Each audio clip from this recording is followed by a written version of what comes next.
시청자 여러분 안녕하십니까? 이슈를 더 쉽게 풀어드리는 더 뉴스 시작합니다. 서울 양평 고속도로 노선 변경 논란을 놓고서 여야 공방은 더 격화하고 있습니다.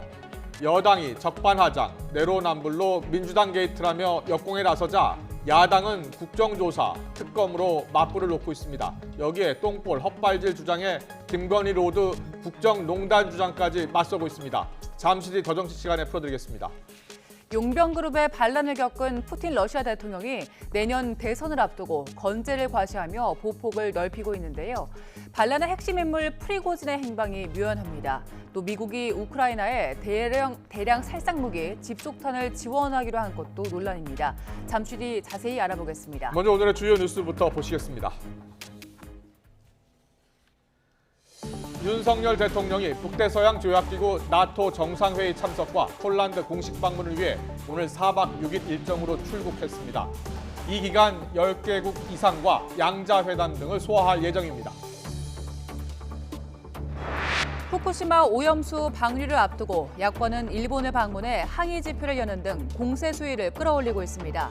서울 양평 고속도로 종점 변경 논란을 놓고는 정치권의 진실 공방이 치열해지고 있습니다. 민주당 전당대회 돈봉투 의혹을 수사하고 있는 검찰이 돈을 받은 것으로 의심되는 현역 의원들의 동선을 확인하기 위해 추가 압수수색에 나섰습니다. 특히 이들의 국회 본청과 의원회관 출입 기록을 확보하는 것으로 파악됐습니다. 북한이 미국 전략자산의 한반도 상공전개를 도발적 정탕행위라며 격추 위협을 가했습니다. 북한이 전승절이라고 주장하는 6.25 전쟁 정전협정일을 2주 정도 남기고 정세 악화의 책임을 미국에 돌리면서 도발 명분을 쌓으려는 의도로 풀이됩니다. 하나의 폭탄 속에 여러 개의 소형 폭탄이 들어있어 강철비라고도 불리는 집속탄을 미국이 우크라이나에 지원하기로 했습니다. 이에 영국과 캐나다 같은 서방 동맹국은 물론 여당인 민주당 내부에서도 비판의 목소리가 나오고 있습니다. 지난 8일 경북 포항시 인근 동해해상에서 상어 목격 신고가 접수됐습니다. 이 상어는 사람을 공격할 수도 있는 청상아리로 추정됩니다. 시간당 60mm 안팎의 폭우가 쏟아진 충남 공주와 세종에서 침수 피해가 잇따랐습니다. 충북에서도 비 피해 신고가 20건 넘게 접수됐습니다. 주 중반인 수요일까지 강한 소나기가 자주 내리겠습니다. 주 후반에는 다시 장마 전선이 영향을 주겠는데 올여름 들어 가장 심한 폭우가 쏟아질 걸로 우려됩니다. 윤석열 대통령이 나토 정상회의 참석과 폴란드 공식 방문을 위해 4박 6일 일정으로 조금 전 출국했습니다. 윤 대통령은 나토 회의 기간 북한 핵 미사일 위협에 단합된 경고를 보내고 일본 기시다 총리를 비롯해 10개국 이상의 정상들과 양자회담에 나섭니다. 취재기자 연결합니다. 조은지 기자. 네, 용산 대통령실입니다. 네, 윤 대통령이 2년 연속 나토 정상회의에 참석하는 거죠? 네, 지난해 취임 이후 첫 해외 방문이자 우리 대통령 최초로 북대서양 조약기구 나토 정상회의에 참석했던 윤석열 대통령이 올해도 나토를 찾습니다. 윤 대통령은 오늘 낮 1시 20분쯤 부인 김건희 여사와 함께 대통령 전용기인 공군 1호기 편으로 성남 서울공항을 출발했습니다. 나토 정상회의는 리투아니아 수도 빌뉴스에서 열리고요. 윤 대통령은 국제안보 협력 강화와 공급망 협력 확대, 부산 엑스포 유치 외교전 이 세 가지에 초점을 맞출 계획입니다. 윤 대통령은 나토 사무총장과 면담을 비롯해서 한국과 일본, 호주, 뉴질랜드의 AP4 회동, 또 노르웨이와 네덜란드, 스웨덴 정상회담 등 이틀간 10개 이상의 양자회담을 진행합니다. 나토를 찾는 미국 상원의원 대표단과 접견도 예정돼 있습니다. 눈길을 끄는 건 단연 한일 정상회담입니다. 윤 대통령은 일본 기시다 후미오 총리와 2달 만에 다시 만나는데 오염수 방류 문제가 논의될 걸로 보입니다. 기시다 총리가 국제원자력기구 IAEA의 최종 보고서를 근거로 방류의 안전성을 설명하고 이해를 구할 걸로 전해진 가운데 대통령실은 우리 국민의 건강과 안전을 최우선으로 한다는 입장을 명백하게 밝히겠다고 강조했습니다. 대통령실 핵심 관계자는 YTN에 우리 국민의 우려를 전달하고 방류 계획과 관련한 실시간 정보 공유나 모니터링 기구 창설, 또 한국인 전문가 현지 파견 등이 논의될 수 있다고 전망했습니다. 나토는 세계 최대의 군사 동맹인데요. 윤 대통령이 북핵 문제도 언급할 것으로 보이는데 관련 인터뷰가 나왔다고요? 네, 윤 대통령이 AP통신과 진행한 서면 인터뷰가 오늘 아침에 보도됐습니다. 윤 대통령은 강력한 힘과 억제력을 통한 평화가 가장 확실하고 믿을 수 있는 평화이며 국제사회의 강력한 대북제재는 북한 핵미사일 능력의 고도화를 막는 효과를 발휘할 거라고 밝혔습니다. 북한의 핵개발 의지보다 북핵을 저지하려는 국제사회 의지가 더 강하다는 걸 보여줘야 한다는 말도 했습니다.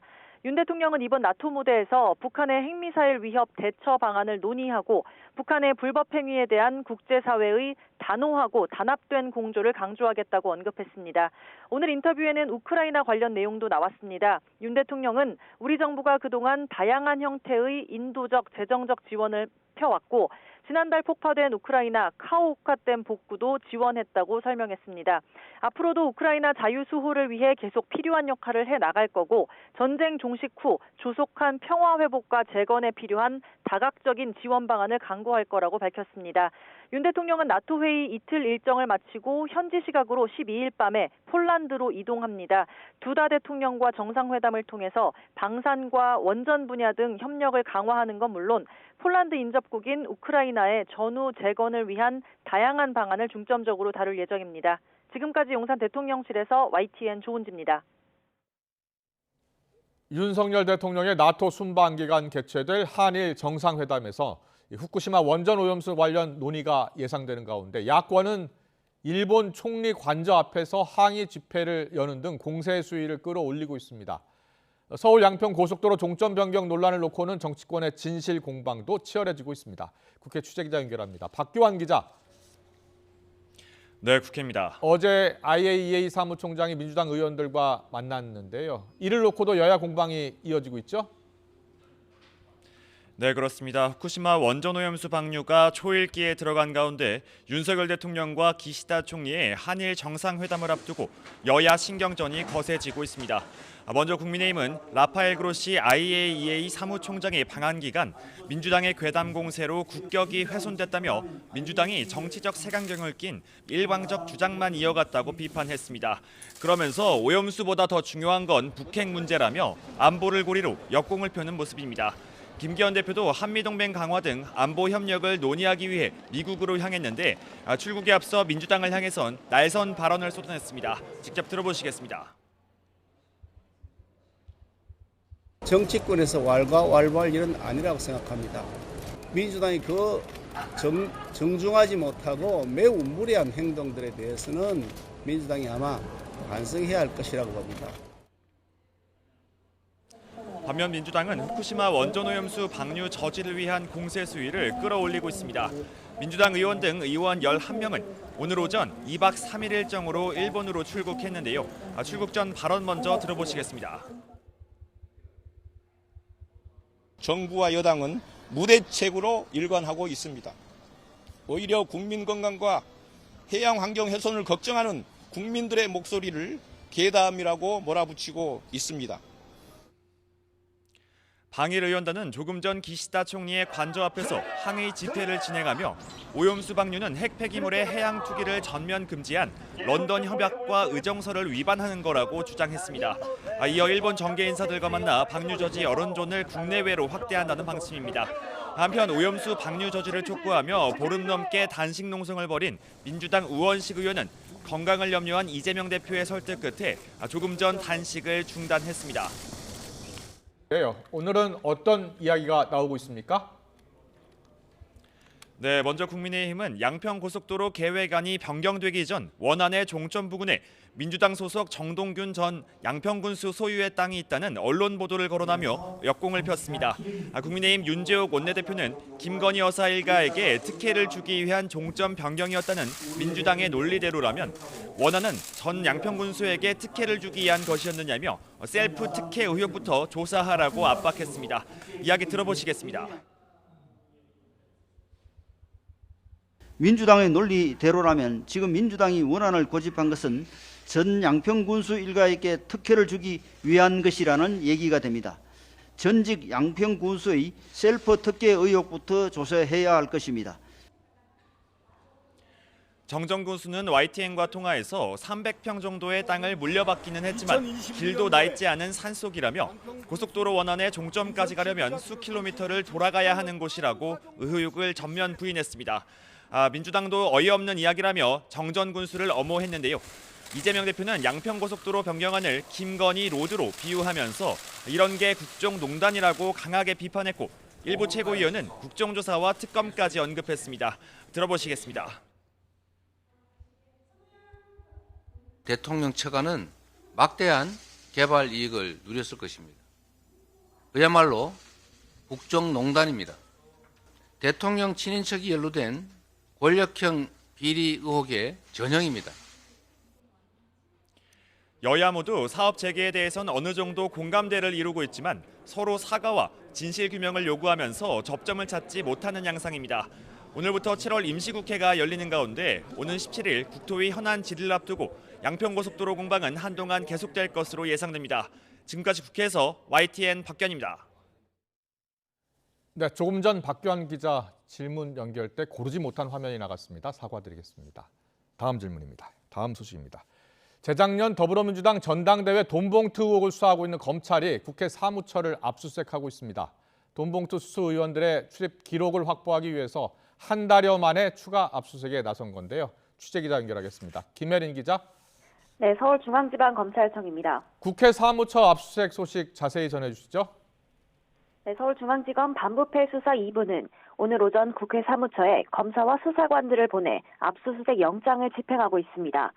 이번 압수수색 대상에는 수수자로 특정된 의원들뿐 아니라 송영길 전 대표의 전직 보좌진들이 대거 포함된 것으로 파악됐는데 검찰은 이들의 국회 본청과 의원회관 출입 기록을 확보하고 있습니다. 앞서 검찰은 전당대회를 앞둔 재작년 4월 28일과 29일 이틀에 걸쳐 윤관석 의원이 송 전 대표 당선을 위해 300만 원씩 든 봉투 20개를 현역 의원들에게 건넨 장소로 국회 외교통일위원회 회의실이 있는 본청과 의원회관을 특정한 바 있습니다. 검찰은 송 전 대표의 전직 보좌진들이 돈봉투 살포에 개입했을 가능성을 염두에 두고 이들의 동선 추적에도 나선 것으로 알려졌습니다. 네, 검찰이 이번 건으로 국회 사무처 압수수색에 나선 것은 이번이 처음이 아니죠? 네, 검찰은 지난달 5일에도 국회 사무처를 압수수색해 모두 29개 의원실의 출입 기록을 확보했습니다. 여기에는 송 전 대표와 윤관석, 이성만 의원도 포함됐습니다. 이후 국회 사무처에 송 전 대표 보좌진 등 10명의 출입 기록을 이미 제출해달라고 추가 요청했지만 국회 측은 공문상의 미비점을 들어 이를 보완해달라고 회신한 끝에 검찰의 정식 절차를 밟아달라고 요구했습니다. 이를 두고 검찰 관계자는 국회 측과 협의 내용에 따라 압수수색 영장을 발부받아 집행했다고 설명했습니다. 이어 국회 현장 조사와 확보한 출입 기록을 통해 수수자들의 윤곽을 어느 정도 잡았다며 이를 정교화하는 차원에서 추가 압수수색에 나섰다고 설명했습니다. 검찰은 이와 함께 돈봉투 의혹의 핵심 피의자로 지난 3일 구속된 송 전 대표의 전직 보좌관 박모 씨도 불러 송 전 대표 개입 여부를 추궁하고 있습니다. 지금까지 서울중앙지검에서 전해드렸습니다.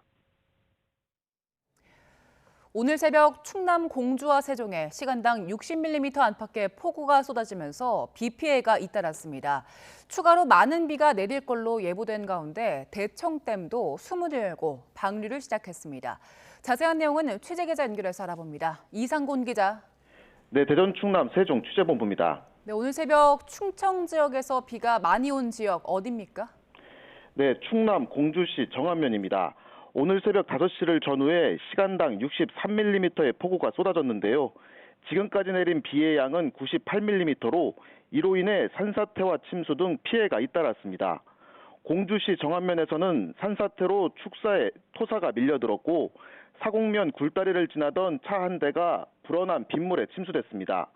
이 밖에도 공주시 의당면의 한 골프장 지하실이 물에 잠겨 배수 지원이 이루어지는 등 충남 소방본부에만 7건의 피해 신고가 접수됐습니다. 세종시 고운동에도 시간당 51mm의 많은 비가 쏟아졌는데요. 아름동과 합강동 도로가 침수되고 연서면에서 토사가 유출돼 소방대원들이 10건의 안전조치 활동을 벌였습니다. 또 세종시의 한 아파트 승강기 2대가 침수 피해를 입어 주민들이 불편을 겪었는데요. 기상청은 충청 지역의 많게는 100mm 이상의 비가 더 내릴 것으로 예보했습니다. 이에 따라 대청댐이 정오부터 수문을 모두 열고 초당 700톤의 물을 방류하기 시작했습니다. 현재 대청댐 수위는 홍수기 제한 수위인 76.5m보다 3.3m 낮은 73.2m 정도로 방류 승인량은 최대 초당 1000톤입니다. 공사 측은 대청댐 하류 주변에 있는 야영객들에게 안전한 곳으로 대피해달라고 당부했습니다. 지금까지 대전, 충남, 세종 취재본부에서 YTN 이상군입니다. 이번 주에는 주 중반인 수요일까지 강한 소나기가 자주 내리고 주 후반에는 다시 장마 전선이 영향을 줄 걸로 보이는데요. 올여름 들어 가장 심한 폭우가 쏟아질 걸로 우려됩니다. 기상재난 기자 연결해서 자세한 기상 전망 알아봅니다. 김민경 기자. 네, 김민경입니다. 네, 먼저 소나기가 예보됐는데 한 번 내릴 때마다 호우가 쏟아진다고요? 네, 그렇습니다. 어제부터 이미 이런 현상이 시작됐는데요. 이번 주 수요일까지 무더위 속 강한 소나기가 이어지겠습니다. 남쪽 뜨거운 공기와 북쪽 찬 공기가 만나며 대기가 무척 불안정해진 게 원인입니다. 문제는 언제 어느 지역에 소나기가 내릴지 예측하기가 무척 어렵다는 점입니다. 이 때문에 도깨비 소나기, 홍길동 소나기라는 별칭이 붙을 정도인데요. 시간당 30에서 60mm 정도의 폭우로 쏟아지는데 지속 시간이 2시간 이내로 짧다는 게 특징입니다. 네, 주 후반에는 다시 장마 전선이 북상하네요. 네, 그렇습니다. 북태평양 고기압이 확장하면서 이번 주 목요일부터는 장맛비가 내리겠습니다. 이번 장맛비는 다음 주 초반까지 길게 이어질 걸로 보이는데요. 장마전선상에서 강력한 비구름이 발생하면서 전국에 게릴라 호우를 쏟아부을 걸로 예상됩니다. 소나기와 달리 지속 시간이 길고 야간에 더 강한 비가 집중되면서 심각한 피해가 우려되는 상황입니다. 기상청은 이미 많은 비로 지반이 약해져 저지대 침수와 하천 범람, 산사태, 축대 붕괴 등 호우 피해가 커질 수 있다며 각별한 주의를 당부했습니다. 지금까지 문화생활과학부에서 YTN 김민경입니다. 이렇게 비 소식이 이어지다 보니 휴가를 언제 가야 할지도 고민이시지요. 그런데 더 큰 고민은 하루 반값만 50만 원을 훌쩍 넘는 휴가철 물가입니다. 아예 휴가를 포기하는 휴포족도 생겼는데요. 화면 보겠습니다. 물놀이를 가려고 숙박 예약 사이트에서 강원도 콘도 한 곳을 검색해봤습니다. 7월 말일부터 8월 초까지 1박 가격이 30만 원을 넘습니다. 2인 기준인데요. 7월 중순까지만 해도 10만 원대 초반이던 콘도가 휴가가 몰리는 7월 말부터는 20만 원대로 오르고 피크 때는 30만 원을 훌쩍 넘는 겁니다.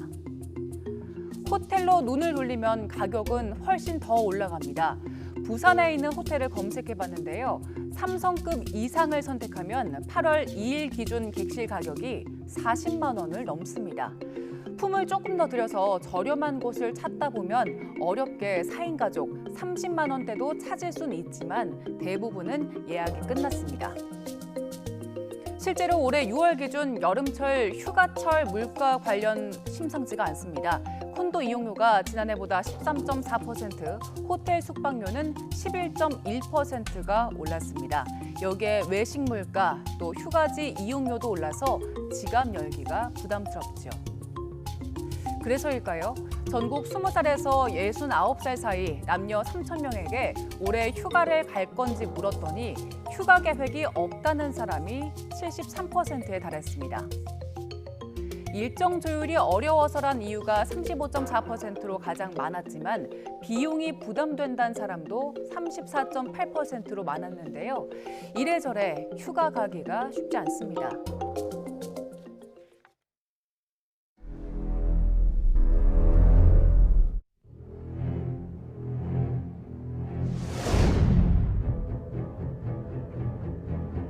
강원도 동해안에서 악상어 한 마리가 오늘 오전 7시 반쯤 백상아리로 보이는 상어가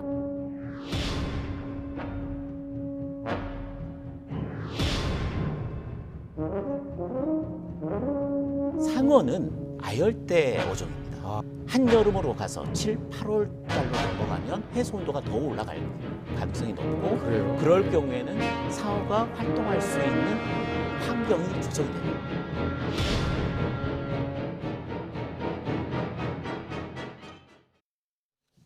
피서철을 앞두고 동해안에서 또 상어가 나왔습니다.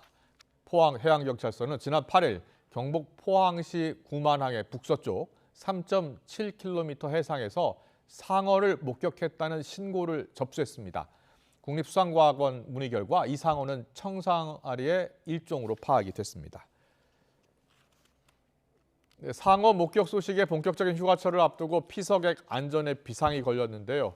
최근 한반도에 출몰하는 상어에 대해서 알아보겠습니다. 가장 걱정되는 상어의 종류는 백상아리입니다. 지난달 23일에 속초시 장사항 앞바다에서 길이 1.9m, 백상아리로 보이는 상어가 어선 그물에 걸려서 죽은 채 발견이 됐는데요. 영화 조스에 나오는 그 상어 종류와 같습니다. 백상아리는 최대 6.5m까지 자랍니다. 바다 사자 등 큰 포유류를 먹고 삽니다. 상어 가운데 성격이 가장 포악한 것으로 알려져 있습니다. 청상아리는 이틀 전 동해상에서 산채로 목격됐다는 보도도 전해드렸는데요. 어류, 포유류, 썩은 고기 등을 먹는 잡식성이고 시속 70km 이상으로 헤엄칠 수 있는 세상에서 가장 빠른 상어로 알려져 있습니다. 성격이 포악해서 사람도 공격합니다. 지금 화면의 상어 종류는 악상어입니다. 지난 6일 강원도 삼척 임원황 앞바다에서 악상어 한 마리가 그물에 걸려 죽은 채 발견됐는데요. 그물에 걸린 악상어는 길이가 2.1m, 둘레 1.5m, 무게 80kg으로 측정됐습니다. 악상어는 백상아리와 청상아리에 비해서 크기가 작고 온순한 것이 특징입니다. 보통 물고기를 먹고 살고 사람을 공격했다는 보고는 없습니다. 전문가들은 상어가 활발하게 움직이는 늦은 저녁부터 새벽에는 어업 활동이나 물놀이 자제를 당부했습니다.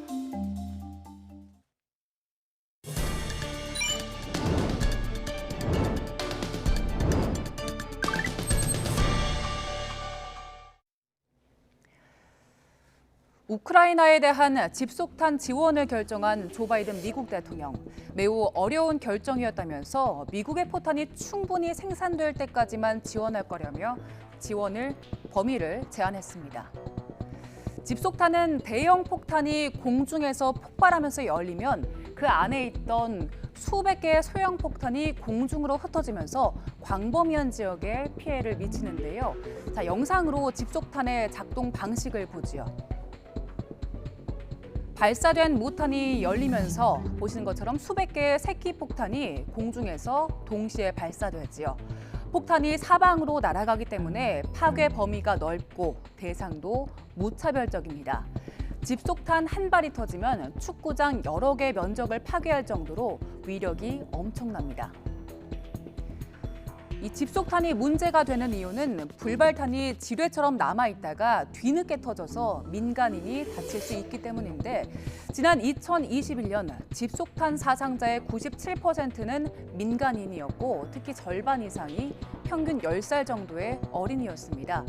집속탄이 비인도적 무기로 분류되는 이유입니다.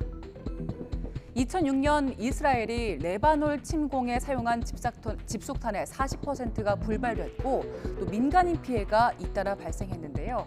지금 보시는 사진이 레바논에서 발견된 집속탄이고요. 이 사태를 계기로 이듬해 집속탄의 생산과 사용을 금지하는 오슬로 선언이 채택됐습니다.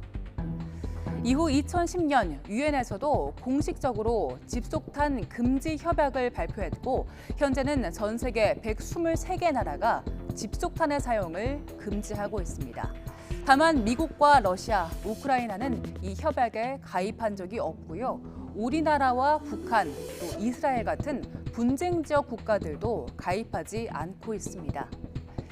미국의 우크라이나 집속탄 지원을 두고 서방 동맹국에서도 지원을 반대하고 있는데요. 바이든 행정부는 이번 결정을 적극 방어하고 나섰지만 여당인 민주당 내부에서조차 비판의 목소리가 나옵니다. 김선희 기자의 보도입니다. 미국이 우크라이나에 집속탄을 지원하기로 결정한 이후 논란은 일파만파로 커지고 있습니다. 유엔과 인권단체는 물론 독일과 영국 등 동맹국들 사이에서도 우려의 목소리가 나왔습니다. 그러자 미국 정부가 적극 방어에 나섰습니다. 우크라이나에 부족한 포탄을 공급하기 위해 생산을 확대하려고 했지만 시간이 걸려 집속탄 지원을 부득이 결정하게 됐다는 겁니다. 그러면서 러시아의 공격으로 이미 많은 사람이 죽었고 방어를 제대로 못하면 더 많은 민간인이 죽을 것이라고 강조했습니다. 또 우크라이나는 집속탄을 우크라이나 영토 내에 있는 러시아군 진지를 공격하는 데 사용할 것이라고 항변했습니다. The Allies will continue to help Ukraine defend itself. This is about keeping Ukraine in the fight. You were just there. 조 바이든 대통령도 나토 정상회의 출국 전 인터뷰에서 불발률이 낮은 집속탄이 제공될 것이라며 영구적인 것은 아니라고 설명했습니다. 그러나 여당인 민주당에서조차 민간인 피해가 우려된다며 집속탄 지원을 반대하는 목소리가 나오고 있습니다. 미국 정치권은 여야 관련 없이 찬반 여론이 극명하게 갈렸습니다. 전문가들 사이에서는 집속탄이 미국 기대만큼 결정적인 역할을 할 수 없을 것이란 분석도 나오고 있습니다. All of these weapons are useful. They're all effective on the battlefield. They will all help Ukraine in its struggle, but no single weapon is going to produce victory. 미국의 집속탄 지원 문제가 전 세계적으로 확산하면서 이번 북대서양 조약기구 나토 정상회의에서도 뜨거운 쟁점이 될 전망입니다. YTN 김선입니다. 러시아의 우크라이나 침공 벌써 500일을 넘기고 있습니다. 최근에 전쟁 과정에서 힘을 키운 용병그룹이 러시아 내부에서 첫 반란을 일으켜 푸틴이 위기에 처하기도 했는데요.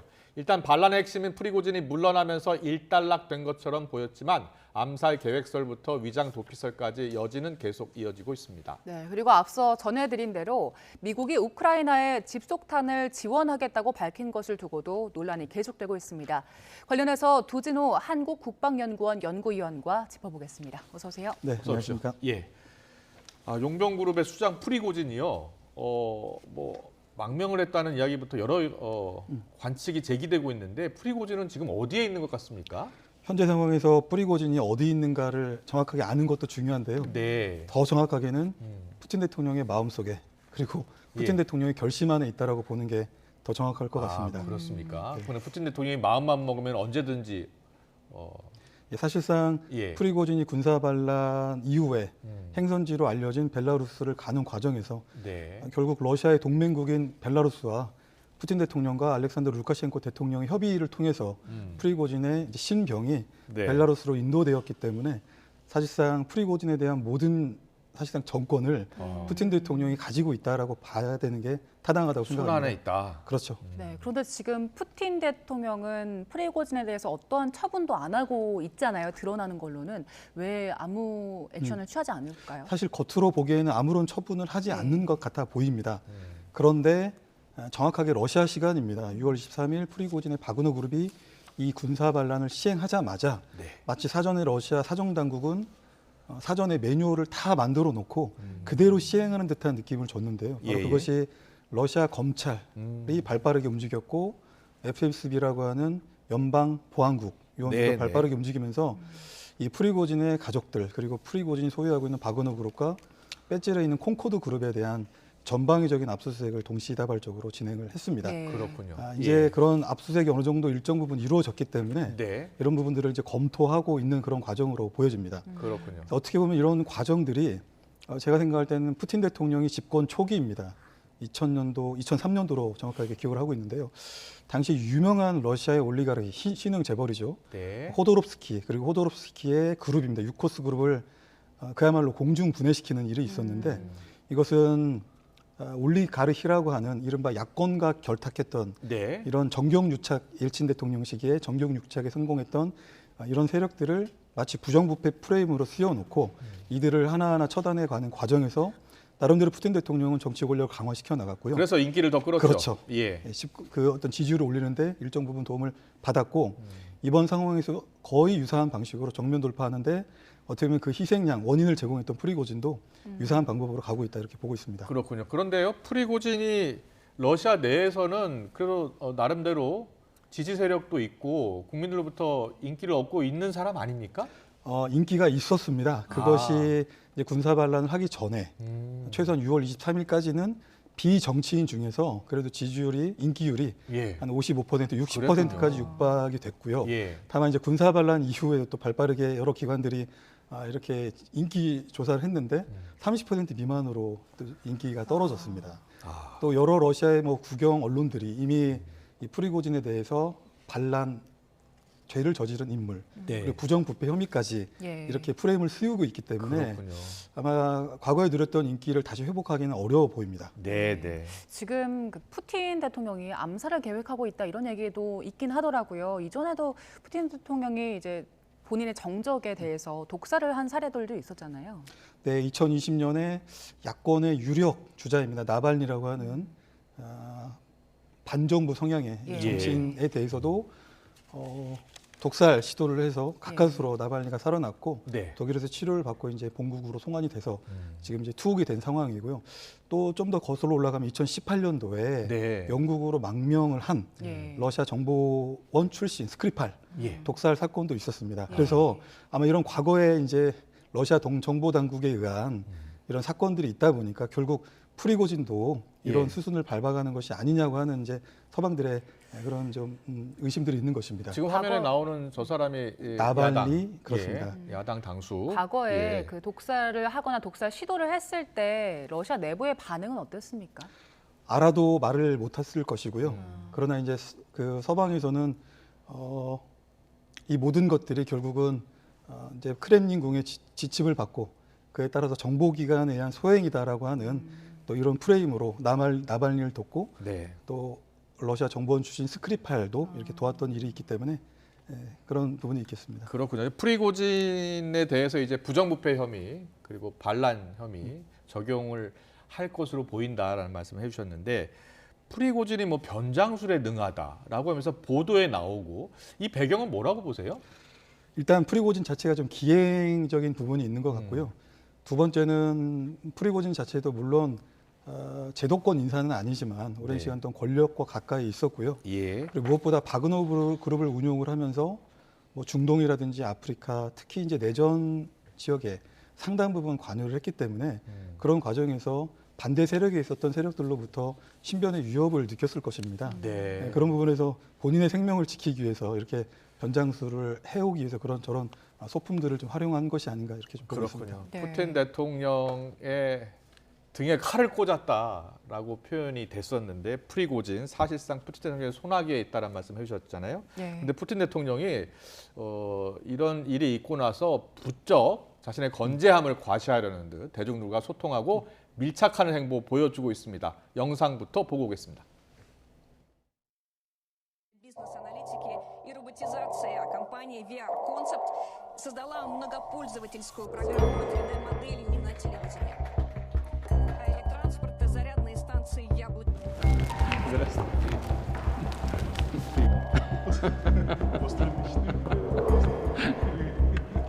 Ладно, пойдемте, я покажу. Я когда уехал из Дербента, приехал в Москву, мне показали картинку, где ты плачешь.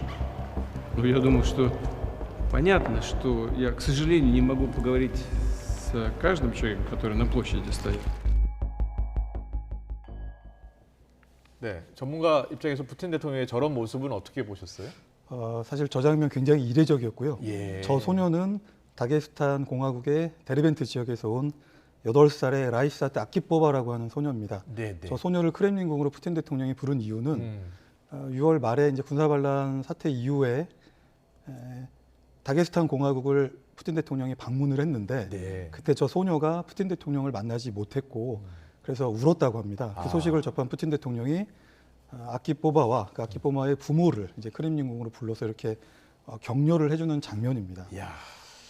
굉장히 이례적인 모습이라고 보고 있고요. 사실 이 장면이 나오기까지 다게스탄 공화국을 방문했다는 것도 전례 없는 일이라고 저는 봅니다. 왜냐하면 다게스탄 공화국 자체가 유치한 곳이 카프카스 지역이고요. 다게스탄 북서쪽으로 체첸 공화국이 있고 체첸 공화국 위쪽으로 북오세티아 공화국이라는 곳이 있습니다. 이 지역들은 과거에 아시는 것처럼 분리주의, 극단주의 테러로 인해서 현재까지도 사실은 수많은 사건 사고들이 일어나고 있는 굉장히 위험한 지역이고요. 그렇군요. 대통령으로서 사실은 어떤 경호상의 완벽한 계획 없이는 쉽게 방문할 수 없는 그런 지역을 방문을 했습니다. 더군다나 푸틴 대통령이 전쟁 이후에 사실은 크렘린궁과 가까이 있는 붉은 광장에서조차도 이런 공개적인 행보를 하지 않았는데 저렇게 다게스탄 위험한 지역에 가고요. 하는 부분들은 결국 군사 반란으로 나타난 어떤 러시아 국민들의 이런 준엄한 민심에 대한 반응이라고 저는 보고 있습니다. 그렇군요. 예.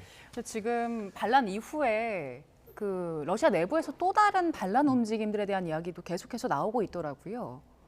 이제 가능성이 크지는 않지만 그렇다고 그 가능성을 배제할 수 없다 정도로 정리를 해볼 수가 있겠습니다. 왜냐하면 이 프리고진의 군사 반란으로 촉발될 위험이라는 것이 조금 전에 말씀드렸던 다게스탄 공화국이라든지 체첸 공화국, 북오세티아 공화국처럼 특정 소수 민족에 의해서 구성된 이런 국가들의 어떤 극단주의나 분리주의 움직임이 여전히 러시아 안에 있고 그 이유는 러시아가 200여 개가 넘는 소수 민족으로 구성이 되어 있다라고 하는 구조적인 요인과 89개가 넘는 지역으로 연방으로 형성되어 있는데 여전히 연방주의의 취약성들이 있기 때문에 그렇습니다. 바로 이제 군사 반란으로 인해서 그런 부분들이 촉발될 가능성이 많아졌기 때문에 더군다나 지금 러시아군이 이런 계약직 의용군, 바그너 그룹과 같은 이런 의용군에 대한 의존도가 높기 때문에 그런 가능성을 배제할 수 없다 이렇게 좀 평가를 해봅니다. 알겠습니다. 계속해서 집속탄 이야기 좀 해보겠습니다. 러시아 우크라이나 전쟁이 지금 500일 넘게 지속되고 있는데 미국이 이 대량 살상 무기, 그 비인도적인 무기, 집속탄을 왜 지원하려는 겁니까? 결국 이제 미국이 집속탄을 승인을 하는 것을 결국 이제 결정을 했습니다. 몇 가지 요인이 있을 텐데요. 첫 번째는 러시아군이 사용을 했기 때문에, 두 번째는 지금 우크라이나군에 지원하고 있는 155mm 포병 탄약이 현실적으로 재고량이 많이 감소하고 있기 때문에, 세 번째는 러시아군의 방어 태세가 워낙 견고하기 때문에 현재 우크라이나 군이 가지고 있는 능력만으로 러시아군의 방어 체계를 와해한다든지 우크라이나군이 어떤 추구하고 있는 이번 대반격 작전에서 요망하는 그런 효과를 달성할 수 없기 때문에 이런 특단의 조치를 결국 미국이 결정했다라고 보고 있습니다. 그렇군요. 지금 이 집속탄이 악마의 무기로도 불리고 국제사회에서는 사실 이제 쓰지 말자는 분위기가 강해서 지원을 하게 되면은 여러 가지 파장이 있을 것 같은데 일단 국제사회에서의 파장이 있을 거고요. 러시아 반발도 있잖아요. 먼저 국제사회에서는 어떤 영향을 받을까요? 말씀하신 대로 일단 국제사회에서는 집속탄 금지 협약이라는 것을 제정을 해서 적게는 120개 이상의 국가들이 여기에 다 가입이 되어 있고요. 미국, 러시아는 가입하지 않았다면서요? 미국 빼고 러시아를 지원하고 있는 서방 30개국 대부분이 이 협약에 가입이 되어 있습니다. 아무리 전쟁이 무질서 안에서 진행이 되고 있다 하더라도 이러한 집속탄 금지 협약이라고 하는 엄연한 제도가 있음에도 불구하고 미국의 어떤 안보위, 국가 이익을 위해서 집속탄을 이렇게 지원하는 것이 궁극적으로 국제사회에서 약속한 저런 협약을 위배한다라고 하는 것들이 이제 영국이라든지 캐나다 이런 목소리들이 있는 것이고요. 미국의 민주당 안에서조차도 이런 것들에 대한 이제 불만을 제기하고 있는 그런 상황입니다.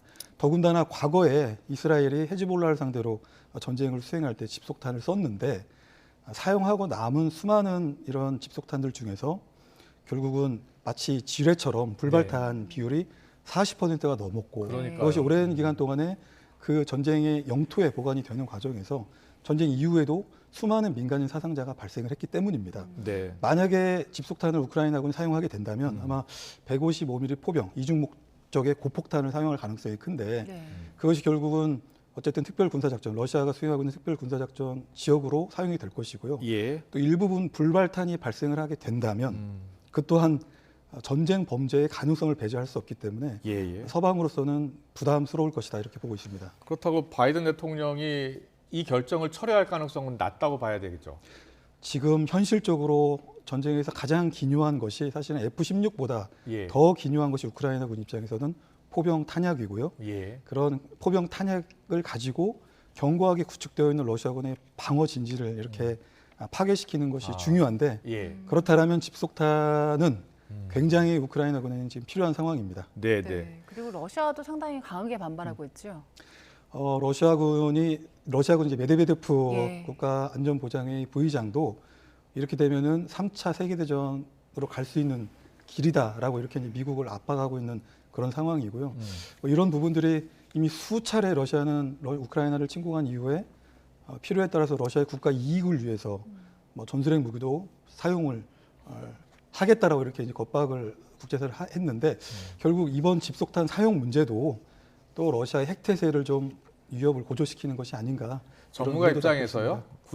러시아 군사 기지를 저 집속탄으로 우크라이나가 미국의 무기를 받아서 공격을 한다면 러시아가 전술 핵으로 대응할 것 같습니까?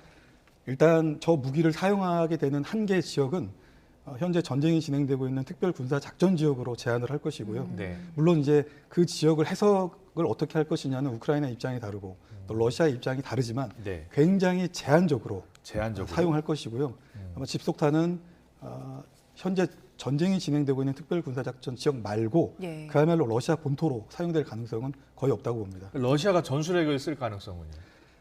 그럼에도 불구하고 전술핵을 사용할 가능성은 크지 않다고 봅니다. 예. 알겠습니다.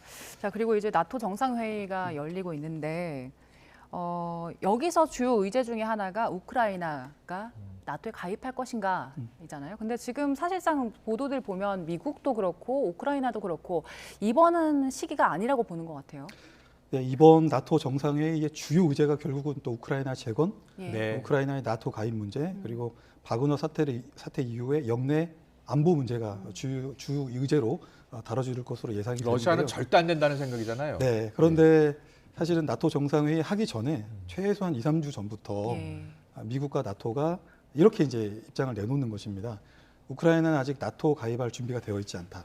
우크라이나의 나토 가입을 위한 일종의 그 과정을 간소화시킬 수 없다. 예외 조항을 둘 수 없다라고 이렇게 좀 거리를 두고 있는 것입니다. 그렇군요. 우크라이나 입장에서는 이번 나토 정상회담을 통해서 최소한 공동 선언문에 우크라이나의 나토 가입을 명문화시키기를 원하는 것입니다. 네. 이것 때문에 사실 지금 대반격 작전이라고 하는 이 과정 속에서 수많은 피해를 감수하면서도 작전을 끌어가고 있는데요.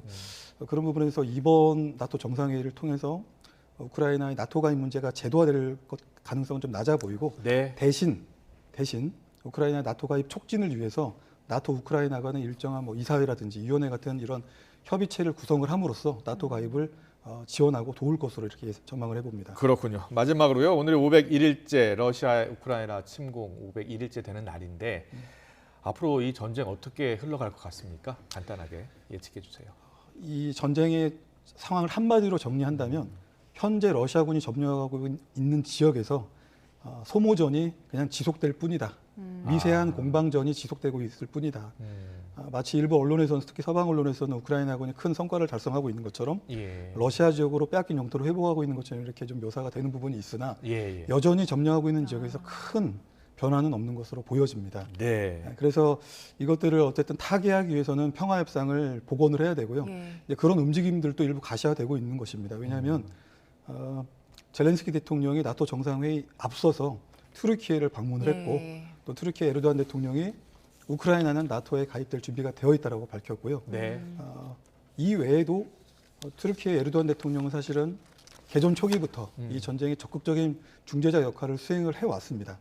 아마 이런 것에 대해서 푸틴 대통령도 다음 달 8월 튀르키예 방문을 통해서 일정 부분 화답을 해갈 것으로 보이고요. 또 군사 반란, 바그너 그룹의 군사 반란을 통해서 푸틴 대통령도 집권 이후에 최대의 정치적 위기를 맞았기 때문에 어떤 형태로든 이 전쟁을 종결시켜야 된다고 하는 그런 압박을 받고 있을 것으로 이렇게 보입니다. 알겠습니다. 지금까지 러시아와 우크라이나 간의 전쟁 상황 그리고 앞으로의 전망까지 짚어봤습니다. 두진호 한국방연구원 연구위원이었습니다. 잘 들었습니다. 네, 감사합니다. 고맙습니다.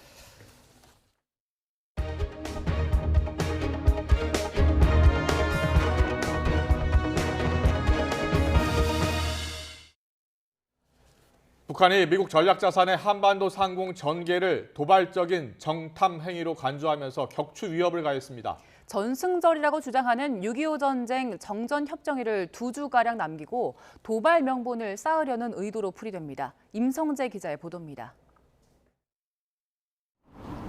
북한이 국방성 대변 인명이 담화를 내고 미국 전략자산의 한반도 상공 전개에 날선 반응을 보였습니다. 북한 국방성은 최근 미군 정찰기와 무인 정찰기가 동서해상을 비행하며 공중 정탐 행위를 했다고 비판했습니다. 그러면서 동해에선 몇 차례나 미공군 전략 정찰기가 북한의 주권이 행사되는 영공을 수십 킬로미터나 침범하는 사건이 발생했다고 주장했습니다. 앞서 미공군 RC-135S 코브라볼 정찰기는 지난주 사흘 연속 동해상으로 전개됐습니다. 북한은 이 같은 정찰 행위에는 반드시 대가를 치르게 될 것이란 말도 빼놓지 않았습니다. 1969년 미군 정찰기, 1994년 주한미군 헬리콥터를 격추한 사건을 직접 거론하며 충격적인 사건이 일어나지 않으리라는 담보는 그 어디에도 없다고 위협한 겁니다. 미국 전략 핵잠수함의 한반도 파견 방침에 대해선 핵 충돌 위기라는 최악의 국면까지 현실적으로 받아들이지 않을 수 없게 하는 매우 위험한 사태의 실상이라고 강조했습니다. 북한의 강경 메시지는 추가 도발을 앞두고 그 책임을 미국으로 돌리려는 포석으로 보입니다. 이번 달 27일 북한이 전승절이라고 주장하는 6.25 정전협정일 전후 도발 가능성이 크고 다음 달 대규모 한미연합훈련도 예정돼 있습니다. 군은 북한의 주장에 정면 반박했습니다. 통상적인 정찰 활동이며 영공을 침범했다는 북한의 주장은 사실이 아닙니다. 이러한 허위 주장으로 긴장을 조성하는 행위를 즉각 중단할 것을 엄중히 촉구합니다. 북한은 지난달 15일엔 연합 화력 경멸 훈련에 반발하는 국방성 대변인 명의 경고 입장을 발표한 뒤 곧바로 동해상으로 탄도미사일을 발사했습니다. YTN 임성재입니다. 네, 이 시각 보도국에 들어온 뉴스 정리해드리겠습니다. 오늘 아침 9시쯤 서울 강서구 올림픽대로 김포 방면 가양대교 부근에서 25톤 트럭이 앞서가던 차량을 들이받아 또 다른 승용차와 트럭 등 3대가 잇따라 부딪히면서 3명이 다쳤습니다. 오늘 오전 9시쯤 경부고속도로 서울 방향 수원 신갈 나들목 부근에서 승용차가 앞서가던 버스를 추돌한 뒤 다른 승용차 4대를 잇따라 들이받아 20여 분 동안 도로가 통제돼 정체를 빚었습니다. 오늘 아침 8시쯤 경기 포천시 관인면 축사에서 불이 났지만 다친 사람은 없고 축사가 비어 있어서 가축 피해도 없는 것으로 파악됐습니다. 대구 동부경찰서는 지난 5월 착륙을 앞두고 200여 미터 상공에서 비행기에 비상문을 연 혐의를 받는 30대 남성에게 상해 혐의를 추가해 검찰에 송치했습니다. 이른바 50억 클럽 의혹을 수사하고 있는 검찰이 박영수 전 특별검사의 측근인 허진영 변호사를 지난 7일 참고인 신분으로 소환하며 보강 수사에 주력하고 있습니다. 여름방학 동안 1급 발암물질인 성면 제거 작업을 하는 학교에 대해 정부가 불시 감독에 나서 잔재물 처리와 흩날림 방지 조치 등을 하도록 지도한다는 방침입니다. 모바일로 기존에 받은 신용대출을 더 유리한 조건으로 갈아탈 수 있는 온라인 대환대출 서비스가 개시한 지 한 달 동안 6,700억 원가량의 대출 자산이 이동한 것으로 나타났습니다. 폭염과 폭우가 교차하는 변덕스러운 날씨가 이어지고 있습니다. 현재 전국적으로 하늘에 구름만 많이 지나고 있는데요. 다만 밤까지 시간당 30에서 60mm의 소낙성 호우가 쏟아질 수 있어 계속해서 주의가 필요합니다. 특히 벼락과 돌풍, 우박을 동반하며 요란하게 쏟아질 것으로 보이니까요. 시설물 관리와 안전사고에 각별히 유의해 주시기 바랍니다. 내일도 전국이 대체로 흐린 가운데 곳곳에서 강한 소나기가 지나는 곳이 많겠습니다. 예상되는 소나기의 양은 중부 내륙 많은 곳에 100mm 이상, 호남과 경북 북부 지방에도 최고 80mm의 많은 비가 내리겠고요. 그 밖의 지역은 5에서 40mm가 되겠습니다. 오늘에 이어 내일도 국지적으로 강한 소나기가 요란하게 쏟아지겠습니다. 피해 없도록 각별히 유의하시기 바랍니다. 내일 아침 기온은 오늘보다 1에서 4도가량 높겠습니다. 서울 24도, 대전과 대구, 광주는 25도로 출발하겠습니다. 낮 동안에는 30도 안팎의 무더운 날씨가 이어지겠습니다. 내일 서울 한낮 기온 28도, 대전과 광주 29도, 대구는 31도가 예상됩니다. 모레까지 전국 곳곳에 비가 자주 내리겠고요. 특히 주 후반에는 장마 전선이 다시 북상하면서 중부지방에 집중 호우가 예상됩니다. 피해 없도록 대비 철저히 해주시기 바랍니다. 당분간 남해안과 제주도 해안에서는 너울성 파도가 높게 일겠습니다. 해안가 접근을 자제하는 등 안전사고에도 유의해 주시기 바랍니다. 지금까지 서울 상암동 야외 스튜디오에서 YTN 윤수빈입니다. 서울 양평 고속도로 노선 변경 논란을 놓고서 여야 공방 격화하고 있습니다. 여당이 적반하장, 내로남불, 민주당 게이트 이렇게 역공에 나서자 야당은 국정조사, 특검으로 맞불을 놓고 있습니다. 여기에 똥볼, 헛발질 주장에 김건희 로드, 국정농단 주장까지 맞서고 있는데요. 잠시 뒤 더 정치 시간에 풀어드리겠습니다.